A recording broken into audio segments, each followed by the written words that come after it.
कार्य क्षमता बढ़ जाएगी, भुज बल बढ़ जाएगा, भ्रातृभाव मित्र भाव बढ़ जाएगा, और लग्न भाव तथा छठे भाव का स्वामी, क्योंकि छठा भाव भी तृष्णाय है, छठा भाव रोग ऋण शत्रु के लिए जाना जाता है।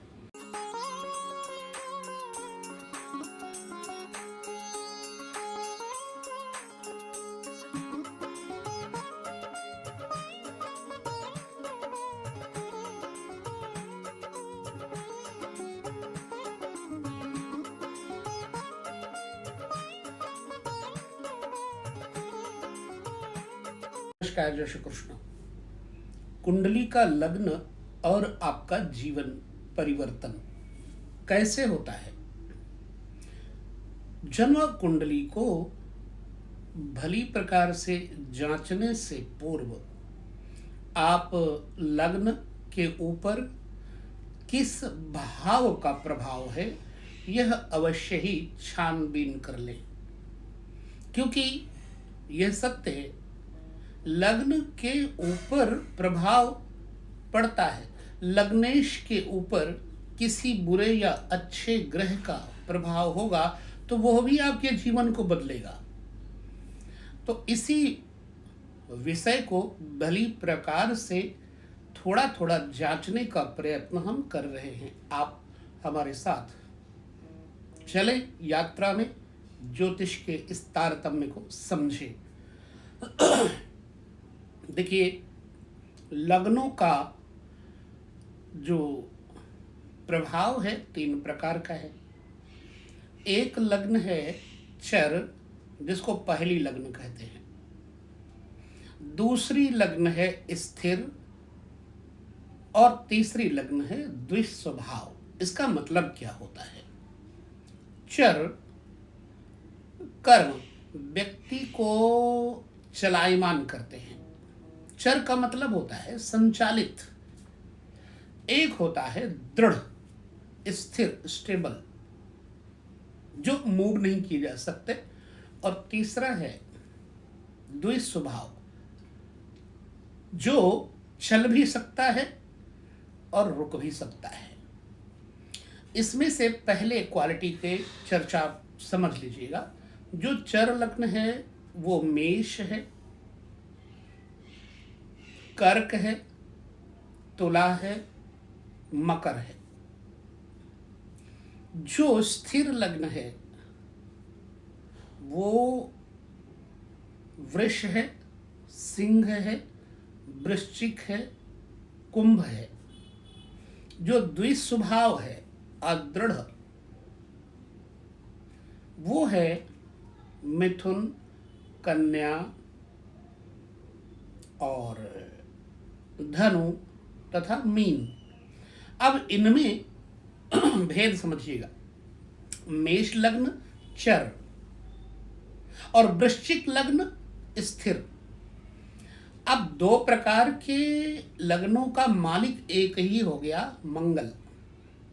एक अगर मेष लग्न का मंगल है तो आदमी को दृढ़ नहीं रखेगा, और वृश्चिक लग्न का मंगल है तो आदमी के स्वभाव को दृढ़ रखेगा।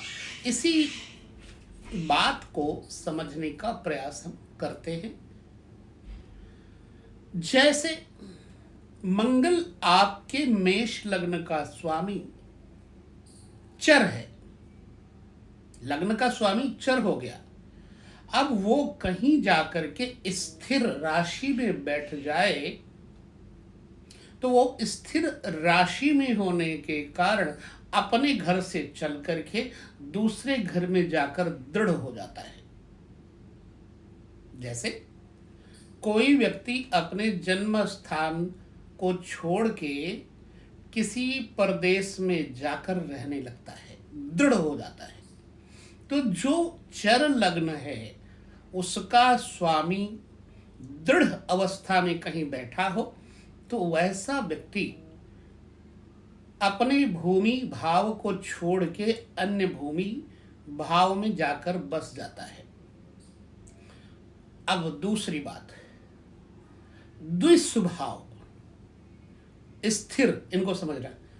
अगर आपका दृढ़ लग्न है और लग्नेश भी दृढ़ में ही बैठा है, तो आप जहां बैठे हो वहीं बैठे रहोगे और स्टेबल होकर के दृढ़, जिसे जिद्दी भी कह सकते हैं, दृढ़ निश्चयी भी कह सकते हैं, विचारवान भी कह सकते हैं। तो आप अगर स्टेबल स्थिर राशि के स्वामी के अनुसार लग्न का स्वामी बैठा है तो दृढ़ निश्चयी हो। अब दूसरे प्रकार से चलते हैं, द्विस्वभाव। आप कभी निश्चय तो कर लेते हो, लेकिन किसी का विचार और सुना तो आपका निश्चय ही बदल जाता है, यानी दृढ़ नहीं है, हाँ और ना।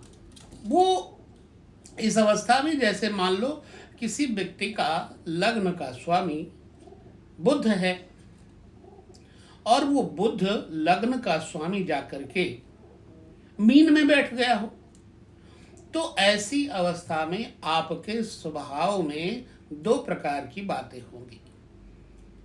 आप अदृढ़ ही रहोगे, स्टेबल नहीं हो पाओगे।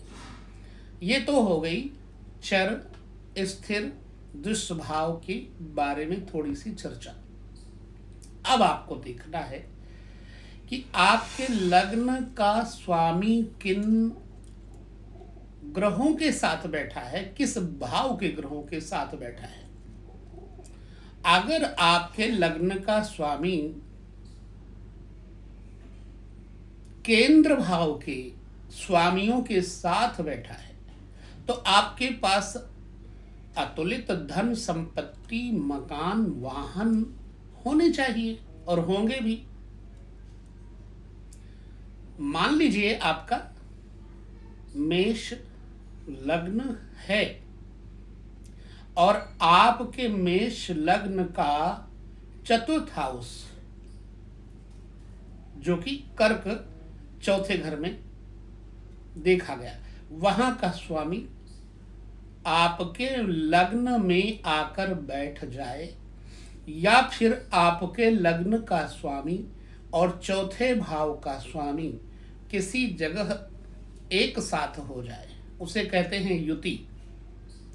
और दूसरी बात, लग्न में ही लग्नेश हो तथा केंद्र भाव का स्वामी हो। लग्न को भगवत कृपा से देखा गया मूल त्रिकोण की शक्ति प्राप्त है, तो ऐसा व्यक्ति दृढ़ इच्छा शक्ति, अच्छे मकान, अच्छे वाहन इत्यादि से युक्त राज्य कृपा द्वारा अभिसिंचित रहेगा, यानी ये राजा की तरह सुख प्राप्त करेगा। मतलब राजा से होता है कि वो राज्य नहीं, पर राज्य की तरह जिस कार्य में हाथ डालेगा वो सर्वश्रेष्ठ होगा। तो लग्न और चतुर्थ भाव का स्वामी, एक तो लग्न केंद्र भी है, लग्न मूल त्रिकोण भी है, तो मूल त्रिकोण और चतुर्थ भाव का स्वामी केंद्रेश अगर आपके लग्न के साथ बैठ जाता है या लग्नेश के साथ बैठ जाता है तो आपके पास ऐश्वर्य सुख समृद्धि रहेगी, माँ का सुख रहेगा।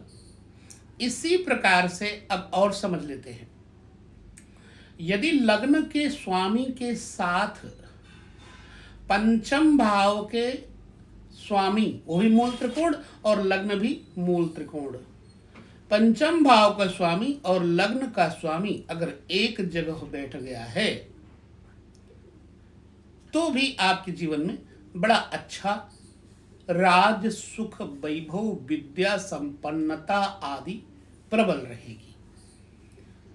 चलिए, कहीं भाग्य के स्वामी, नवम भाव के स्वामी आपके लग्न के स्वामी के साथ इस युति कर रहे होंगे तो वो उस भाव को जहां दोनों बैठे होंगे बहुत मजबूत कर देंगे। जैसे लग्न का स्वामी और नवम भाव का स्वामी, भाग्य भाव और लग्न का स्वामी कर्म में बैठ जाए तो व्यक्ति को निश्चित ही राजा, राजगद्दी, राजनीति, धर्म श्रेष्ठता के साथ साथ प्राप्त होगी।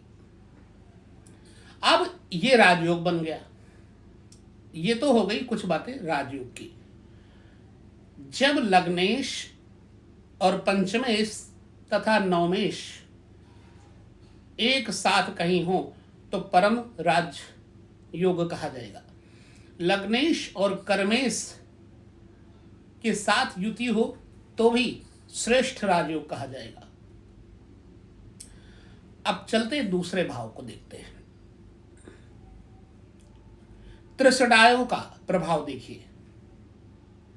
लग्न का स्वामी और तृतीय भाव का स्वामी जब एक जगह बैठे हों, किसी जगह साथ में, तो ऐसे व्यक्ति में कार्य संपन्न करने की क्षमता बढ़ जाती है। लेकिन वो लड़ाकू किस्म का होता है, उसका स्वभाव थोड़ा लड़ाकू किस्म का, उग्र प्रकृति का होगा, उग्र कर्मा होगा। ऐसी अवस्था में किसी भी जातक जो कि लग्नेश और तृतीयेश के साथ युति कर रहे हो, तो किसी भी जातक को पावरफुल बना देते हैं। क्यों? तीसरा घर पराक्रम, बल, पुष्टि देता है। तो ऐसा व्यक्ति जब लग्नेश और तृतीयेश एक जगह कहीं बैठा हो तो निश्चित बात है कि वो अपने लगन से काम करेगा, दृढ़ता से काम करेगा, उग्रता से काम करेगा। उस व्यक्ति को कोई मूर्ख नहीं बना सकता। इसकी समझ शैली बहुत अच्छी होगी। व्यक्ति के जीवन पर तृतीय भाव का स्वामी यदि सौम्य है तो निश्चित है कि उस जातक में कार्य क्षमता बढ़ जाएगी, भुज बल बढ़ जाएगा, भ्रातृभाव मित्र भाव बढ़ जाएगा।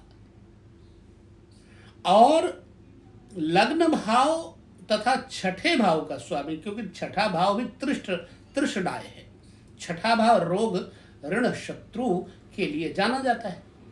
तो छठे भाव का स्वामी और लग्न भाव का स्वामी, ये दोनों भाव के स्वामी अगर मिले तो रोग, कर्जा और दुश्मन बढ़ेंगे।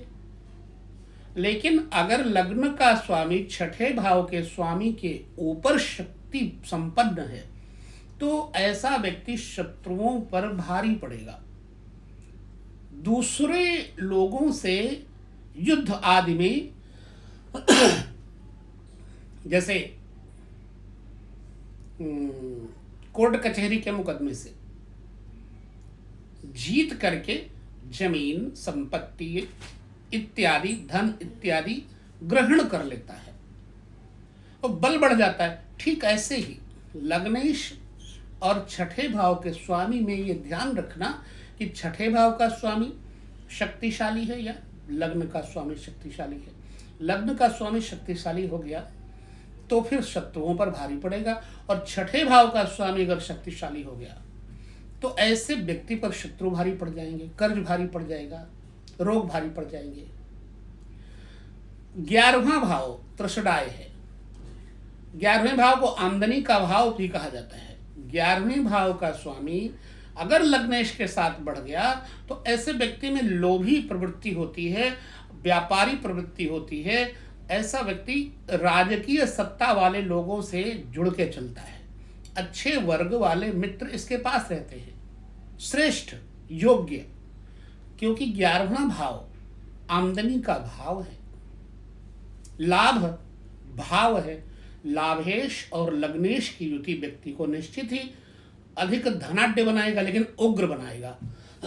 उग्र कर्मा, मेहनत से यह व्यक्ति धन कमाएगा और धीरे धीरे इसकी मेहनत और लगन से प्रभावित होकर के लोग इसके साथ जुड़ेंगे।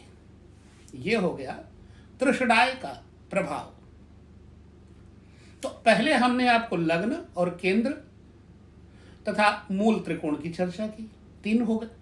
चौथा प्रकार हो गया त्रिषडाय, त्रिशय, तृतीयेश, षष्ठेश और एकादशेश। अब दूसरा प्रकार देखें।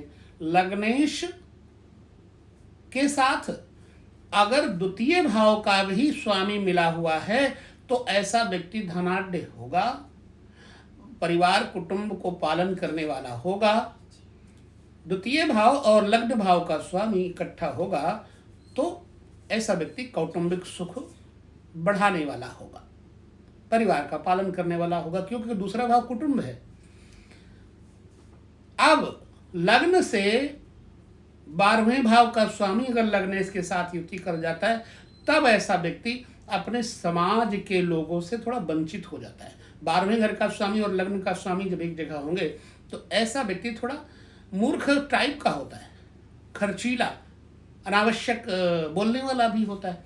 तो 12वें घर का स्वामी लग्नेश के साथ मिले तो नुकसान देगा, दूसरे भाव का स्वामी लग्नेश के साथ मिले तो खर्चीला भी बनाएगा और कुटुंब का सुख भी देगा, बात उन्हें भी बनाएगा। ठीक 8वें घर का स्वामी लग्न भाव के साथ मिल जाए तो अगर 8वें भाव का स्वामी लग्न के मालिक से बड़ा है तो फिर आयु कम कर देगा, और 8वें भाव का स्वामी कमजोर है और लग्न का स्वामी प्रबल है तो व्यक्ति अपनी मौत को भी मात देने की क्षमता रखता है। तो ये जीवन को किस तरह से लग्नेश बदलते हैं, आपको लग्नेश के ऊपर जो ये विश्लेषण बताने का प्रयास किया मैंने, समझना चाहिए। लग्नेश का केंद्र भाव के साथ मेल धन, लक्ष्मी तथा भक्ति श्रेष्ठता देता है। लग्नेश का मूल त्रिकोणों के साथ मेल राजयोग देता है। लग्नेश का 3, 6, 11 भाव के साथ मेल व्यक्ति में पुरुषार्थ सामर्थ्य देता है। लग्नेश का 12वें 8वें घर के भाव के स्वामी के साथ योग होना जातक में थोड़ा आयुर्बल, क्षय, खर्च इत्यादि बढ़ाते हैं। इसलिए हम लग्नेश से आपके जीवन की धारा को बदलने का विशेष रूप से जब कुंडली में विश्लेषण करते हैं तो प्रभाव जरूर देखते हैं। इसलिए लग्न क्या है, व्यक्ति का व्यक्तित्व है। लग्न क्या है, जातक स्वयं है, स्वभाव है। अगर उसके साथ भाव भावेश युति करेंगे तो जातक में उसी प्रकार का परिवर्तन लेकर आएंगे। तो छोटे से वीडियो को समझ करके फिर अगले वीडियो को समझना जरूरी है। इस छोटे से वीडियो में हमने लग्न, लग्नेश तथा भाव भावेश की चर्चा समझाने का प्रयास किया है। अब आप समझ पाए या नहीं अथवा हम समझा पाए या नहीं, ये तो आपके कमेंट हमें बता देंगे। जब आप पूरी तरह से सहमत होंगे विचारों से तो आपके कमेंट हमें बता देंगे, नहीं सहमत होंगे तो भी आपके कमेंट हमें बता देंगे। ये यात्रा जारी रहेगी, ज्योतिष की ये यात्रा जारी रहेगी। ये पग यात्रा है और यदि इस पग यात्रा में आप साथ चले तो मंजिल अच्छी होगी। जो आपके सामने आने वाला लक्ष्य है वो ज्योतिष ज्ञान है। अच्छे से साधना करें, उपासना करें, ध्यान करें ताकि आपको ज्योतिष के हर सूत्र को समझने में आसानी हो। मेरा भी प्रयास यही है, जितना मैं समझाने का प्रयास करता हूँ उतना कोशिश है कि आप समझ पाएं। अगर नहीं हमारा समझाने का तरीका अच्छा है तो परिवर्तन लाने का प्रयास करेंगे। विदा लेते हैं, अगले वीडियो में मिलेंगे। तब तक नमस्कार, जय श्री कृष्ण।